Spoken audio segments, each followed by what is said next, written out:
Welcome back to the deep dive.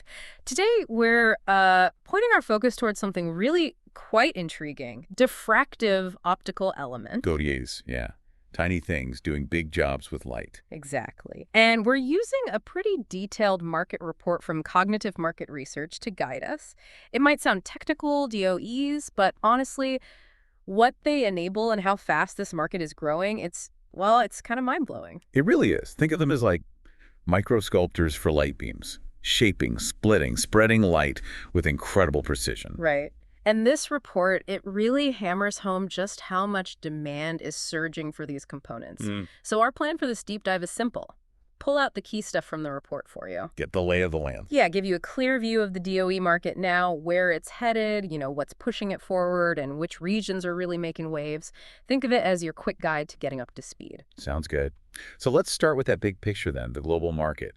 What are the numbers telling us? Okay, let's dive in. The report estimates that for 2025, the global DOE market size is projected at USD 225.6 million. Okay, solid base. But here's the kicker.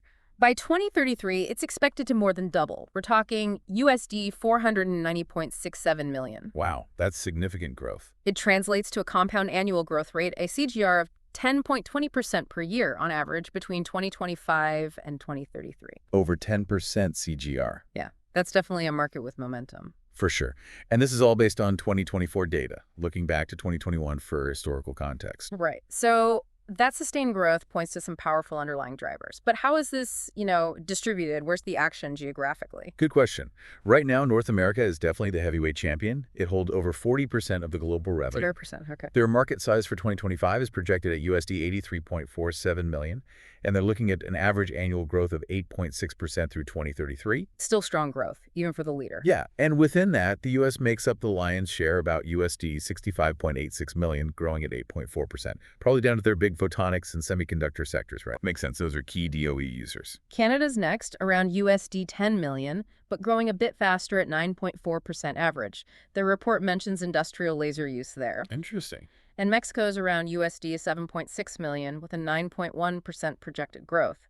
So yeah, North America's leading, but with some internal variations. Okay, so North America's number one. Where does Europe fit into this picture? Europe's a major player too.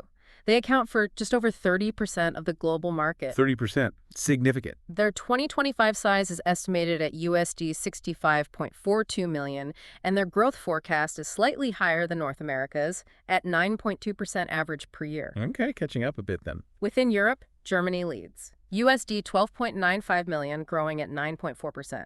The report links that to industrial automation and automotive demand. Classic German strengths. Then the UK, almost USD 11 million, growing at a healthy 10.0%, apparently driven by medical imaging. Ah, another key application area. We also see Russia, France, Italy, Spain with notable markets. And interestingly, even smaller places like Luxembourg show strong growth, 9.5% average, though the market size is smaller.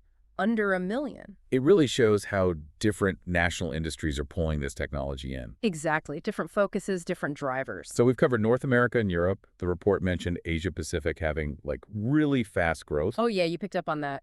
APAC is where the speed is. They hold about 23% of the revenue now, USD 54.14 million in 2025.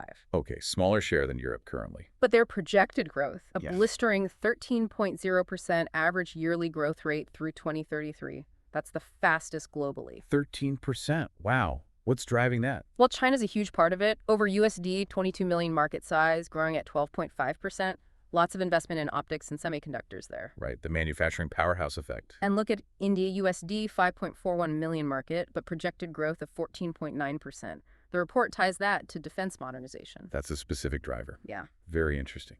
Japan, South Korea, also significant players with growth over 11%. Singapore, Taiwan too, strong growth.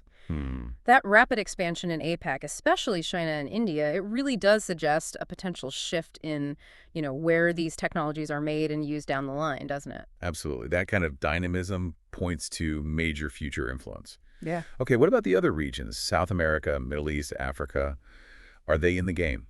They are those smaller shares. South America has over 5% globally, about USD 8.57 million in 2025, growing at a solid 10.9% average. 10.9, still double-digit growth. Brazil and Argentina lead there. Brazil driven by environmental monitoring needs, Argentina by research institutions. Okay. And the Middle East? Around 2% share, USD 9.02 million market, but growing faster at 11.5% average. Saudi Arabia and UAE are the biggest players. And Erica? Smallest market, around 1%, that's USD 4.96 million in 2025.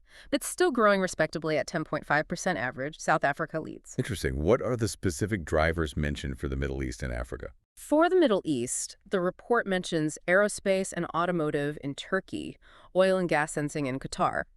For Africa, things like solar energy investment in Nigeria, industrial automation more broadly. So even in these smaller markets, there are specific niches and needs driving adoption. Tailored growth. Exactly. It gives a pretty complete global picture. It does. Okay, so that's the geography covered. Let's shift focus. The report breaks down the market by the type of DOE too, right?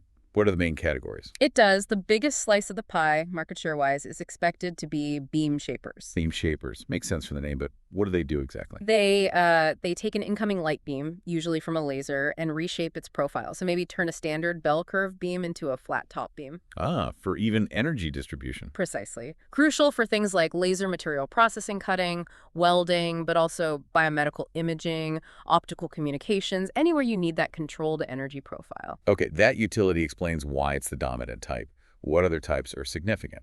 Well, the report flags beam splitters as the fastest growing segment. Faster growth than shapers. Why is that? They take one beam and split it into multiple beams, very precisely controlled.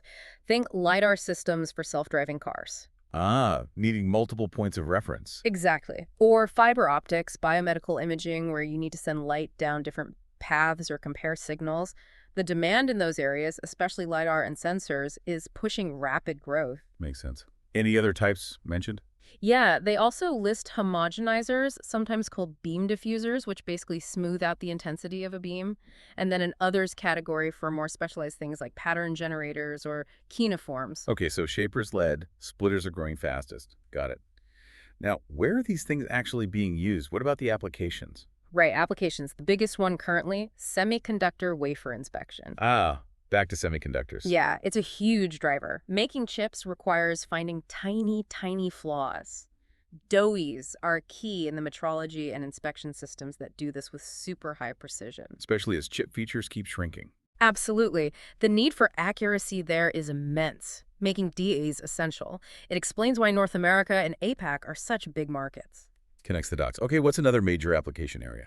3D sensing is growing really rapidly. This is a broad one. Like facial recognition. Yeah, yes, on phones, but also gesture control for AR, VR, and crucially, the depth sensing for LiDAR in cars and robots. So DEs help project the light patterns for mapping. Exactly. They shape or pattern the laser light so the sensors can accurately calculate depth and distance.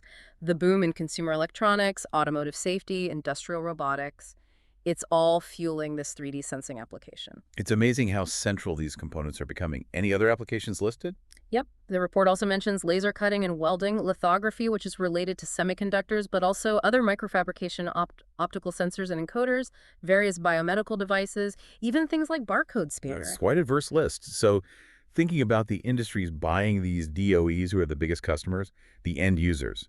Unsurprisingly, the electronics and semiconductor industry is the largest end-use market. Right, aligns with the wafer inspection application. Yeah, they use them heavily in manufacturing, plus integrating them into consumer gadgets with 3D sensing, AR, VR, that sort of thing. As devices get smaller and more complex, the need for DEs in this sector just keeps growing. Makes total sense. Hmm. Which other industries are showing major growth and adoption? The automotive sector is highlighted as growing very rapidly. Because of ADAS and LiDAR? Primarily, yes. Advanced driver assistance systems, head-up displays projecting onto the windshield, and especially LiDAR for autonomous driving efforts. DOEs are vital for the beam shaping and splitting in those systems. Improving accuracy and safety. Exactly. The whole push towards electric and self-driving vehicles is a massive driver here. The report also points to aerospace and defense, healthcare, IT and telecom for optical networks, general industrial uses, and even energy and utilities. Wow.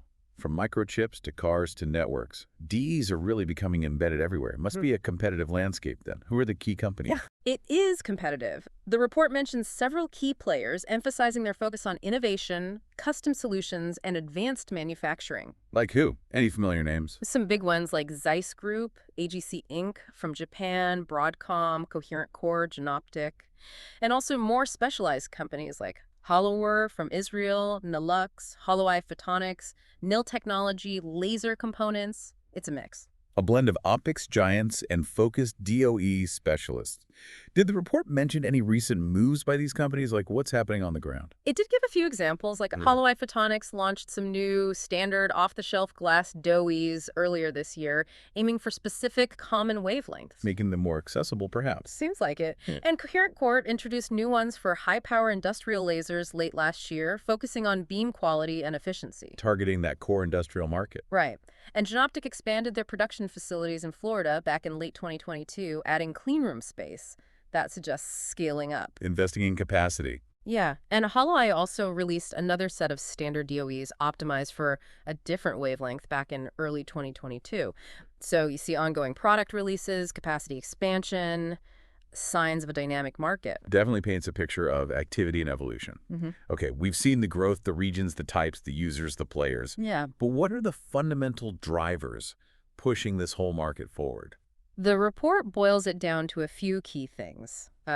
First, that growing demand for precise beam shaping and industry lasers for manufacturing and so on. You keep coming back to that. Second, the expansion of optical communication networks. More data needs more sophisticated light handling. Right, fiber optics, 5G backhaul. And third, the continuous advances in biomedical imaging and diagnostics. Better imaging often requires better light control, which means DOEs. So industrial, telecom, and healthcare advancements are pulling DOE demand. Seems logical. What about the flip side? Any brakes on this growth? Restraints? Yes, a couple of main ones were mentioned. One is simply the cost and complexity. Designing and making these things isn't cheap or easy. Apparently not. High initial costs and complex manufacturing processes can be a barrier, especially for smaller companies or more cost-sensitive applications. Okay. And related to that, the challenge of scaling up production while keeping that incredible precision and efficiency, that can limit how widely they get adopted if the cost doesn't come down sufficiently with volume. The classic precision versus cost and scale challenge for advanced tech. Makes sense. So looking forward, what are the big trends shaping the future of the DOE market? Two key trends stand out in the report. One is the rising use of DEs in augmented reality, AR, and virtual reality, VR devices. For displays and sensing. Exactly. Creating those immersive visuals and tracking user interaction needs really precise light management. Okay, AR, VR. What's the other one? The other is the expanding role in automotive LiDAR and other 3D sensing systems. We touched on it, but it's seen as a major ongoing trend, crucial for autonomous vehicles and safety features. Right, so consumer tech and automotive are key future directions. Yeah. It all seems to circle back to optics becoming more central everywhere. Now, you mentioned specific regional growth factors earlier. Can we quickly revisit those? Sure. So for North America, it's largely driven by that strong semiconductor industry needing precision optics. Makes sense. Europe? Automotive is a big one there. LiDAR, AR head-up displays, ADAS systems. Okay, APAC. A significant driver there is the growing need in biomedical and healthcare laser surgery, advanced diagnostics, imaging. Interesting, South America. Telecom sector demand driven by expanding fiber optic networks and 5G rollouts. Middle East? A mix AR, VR, and 3D sensing in consumer electronics, plus niche uses like oil and gas sensing in Qatar and aerospace auto in Turkey. And Africa. Growing investment in industrial automation, laser processing, precision engineering, and also renewable energy tech like solar in Nigeria. Fascinating how the drivers vary. It's not just one thing everywhere. Definitely not. It's quite tailored. So let's try to wrap this up. What are the main takeaways from this deep dive into DOEs? Well, I think the big picture is clear. This is a significant market, projected to basically double by 2033, with strong, sustained growth over 10% annually. Driven by key applications and industries. Right. North America leads now, but APAC is growing fastest. Beam shapers dominate type-wise, but splitters are surging. Semiconductor inspection is the biggest application, but 3D sensing is expanding rapidly. And the key end users being electronics and semiconductors, with automotive showing very strong growth momentum. Exactly. And I think the real aha moment here is just how vital these, tiny, almost invisible optical components have become, they're quietly enabling so much cutting-edge tech. From our phones to factory floors to operating rooms, it's quite pervasive. It really is.